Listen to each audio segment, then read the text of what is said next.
Hello there. I'm just going to very quickly now show you a clip of my board preparation, putting down my base paint, which I had collected from previous pours into a flat plastic container and want for reuse as a base for another pour. It is just so pretty. I wanted to show it to you before I do my chain pulls over it. So I'll now show you the clip and then I will show you a close-up of the result.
So here is the finished result. It is just gorgeous.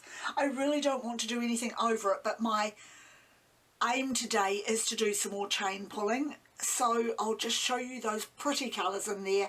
Such a mix. I couldn't tell you how many there are, as this is the result of the collecting the drippings of 2 previous pours that I did, and then tilting it and getting more drippings, you can see down there, which I will again collect to put into a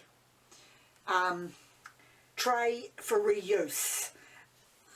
Okay, so the predominant chain pull colour that I will be using today is going to be white, and I'm going to do various pulls from the edges to see what I can get from that, and then I will just use different colours as I feel are necessary to try and go for a 3D effect, which I have done in previous videos. So I will start now doing my chain pulls.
that's enough of my chain fiddling. I really like what I've done. I just love playing with the chains, trying to make all sorts of unusual patterns, and for some reason or other this one reminds me of a movie I saw many years ago called The Day of the Triffids. Funny looking plants that ate people. So there you go. Just getting rid of a few bubbles. I had no silicone added to this paint at all, and I'm just loving those colours. And as you can see, I didn't cover all the board. I did leave some of the original ones, the deep dark ones that I like so much. So now I'm going to bring the painting up into the light for you to have a closer look at. And see all the lovely colours that are going on there. And the chain patterns, which I enjoy doing so much. I'm loving doing, and I'm gradually working my way up to the larger canvases, because I do want to ultimately do a very large canvas with these chain pulls on. So the more practice I get, the better. Loving the turquoises and blues together, and then the purple, and the other colour I use there is a mix of blue and green, although it came out greener than what I expected it to. So that was titanium white, purple, a mix of green, blue, turquoise and ultramarine blue. And that is it for my painting for today. Once again, thank you very much for joining me, and I'll see you next time.